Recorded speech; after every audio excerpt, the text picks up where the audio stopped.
pagka ganitong mainit, alam mo, ang sarap na lang maging dirty. Maging dirty ice cream.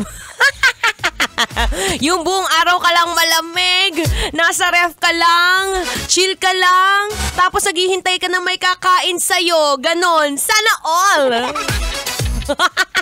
Alam mo, sabi ko nga kanina, nagtatanong ako sa inyo, since mainit ngayon, isa sa mga magandang gawin ay mag-outing. Ay nako, magtipid-tipid na ha. Kung meron kayong mga gustong pag-outingan, lalo na, nako, pwede kong mai-recommend sa inyo yung Laguna. San sa Laguna? Sa Pagsanhan Falls. Oo, correct. Alam mo, natatandaan ko. No, siguro mga teenager ako noon. Huling punta ko sa Pagsanhan Falls. Marami kang makikita dyang mga tanawin. Yung huling bayad namin dyan is 1,800 pesos ata ang punta doon. Kung galing ka sa Maynila, papunta ka sa Pagsanhan, Laguna, siguro abutin ka ng mga 3 hours papunta. O magtipid-tipid ka ng pamasahe mo dyan, be.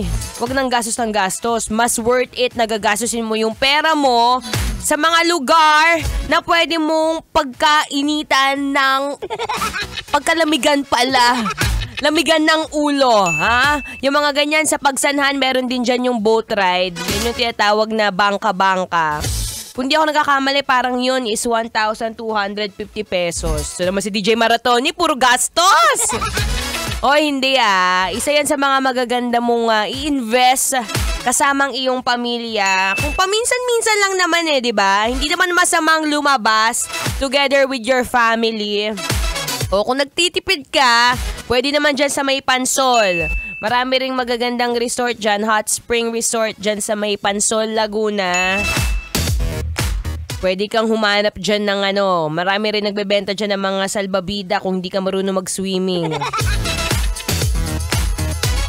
Tapos kung naghahanap ka rin ng pwedeng kainan, meron din dyan halo-halo. Diba? Pag mga ganitong kainit, minsan iniisip na lang natin, ang sarap na lang mag-isip ng mga bagay na malalamig.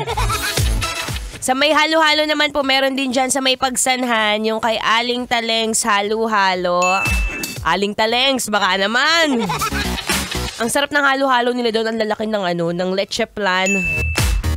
Tapos meron din dyan, isa sa mga paborito ko ring restaurant, yung Phil Mexican Resto ng El Panchitos. Mahilig po kasi ako sa Mexican food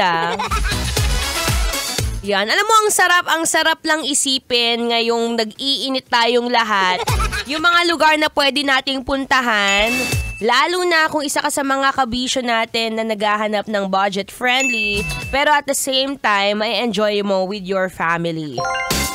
O, diba? Minsan na nga lang tayo lumabas. Minsan ka na nga lang gumastos. Go na, be. Kalkalin mo na yung alkansya mo dyan. Lumabas na kayo.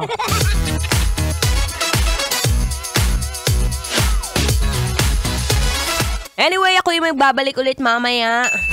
Tuloy-tuloy lang sa pakikinig ng Feel Good Music ngayong Feel Good Thursday. Oo nga pala, gusto kong batiin si John at ang kanyang asawa na nasa Skin Station ngayon. Hello sa inyo guys. Happy watching. Here's another love from Morissette Amon entitled What About Love. Kailangan pa bang i-memorize yan? Basic.